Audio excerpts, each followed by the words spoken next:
I would say the biggest mistake for people as they write code is they don't provide enough context. They assume that the person reviewing the code already knows what they're doing and why they're doing the change. And usually there's a gap in awareness or understanding that the reviewer may not have. What you want to do is with every code change, you want to explain why your diff, your code change exists and why it looks the way it does. So software engineering is one of the beautiful things about it is that there's so many ways to make any change, right? Like code is infinitely malleable and infinitely changeable. And that's like a good and bad thing.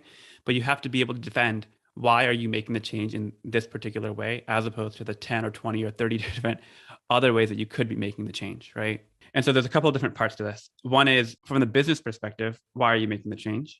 The strategy of like, here's the mechanics of how I'm making the change as opposed to doing it in this other module or other file. What were the alternatives that you considered? Usually there might be like 2 or 3 reasonable approaches and why you're picking this one. And then also, this is a really good one to include that many people, they either assume that people have it or they don't actually think to include it, is relevant history.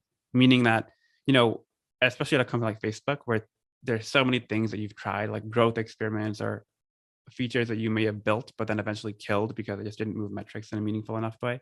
Then there's a ton of history or context that you may have in your head about, hey, we tried it this way last time. It didn't work out for whatever reason. Or, hey, we're doing the V2 of that. And here's the context that might be helpful for you as you take a look at my code change.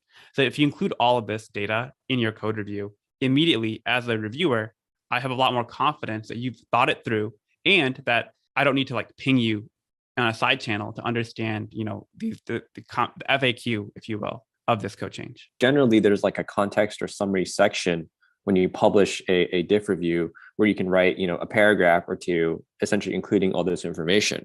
So it really is like a relatively low hanging fruit, which again will make diff reviewers much more happy and appreciative reading your diff. Like, yeah, those it can be annoying to like, you have your flow, you write your code, you publish it, you just want to land it as soon as possible. And then now you have to like take an extra 5 or 10 minutes to kind of essentially dress up the diff, but it's totally worth it. And that's just it's a tax that, needs to be paid, because like when everyone pays this small tax, it makes everything move faster, it makes everyone happier. Rahul mentioned code is infinitely malleable. And especially if you're working with like a big code base like Facebook, there's a lot of legacy code. So like when you extend it, it's going to read like a foreign language to people if in isolation. So a lot of the times you'll have to like write some context. It's like, hey, I'm extending this code base. This is the overall architecture of the code base. This is how I'm extending it and why I'm choosing it. Because without that, people are just going to be like, this code just reads like spaghetti to me. I have no idea like how I can actually provide value on your diff. I love this image because I think it's alluding to a very popular framing of software engineering in general. Basically, this very large elephant is the code base. And the idea is that, especially at a company like Facebook, like any medium or large tech company, this code base is going to be literally hundreds of thousands or millions of lines of code. And it's impossible for any one person to understand all that code, meaning that it's impossible for you to have the whole image of the elephant in your head because it's too large.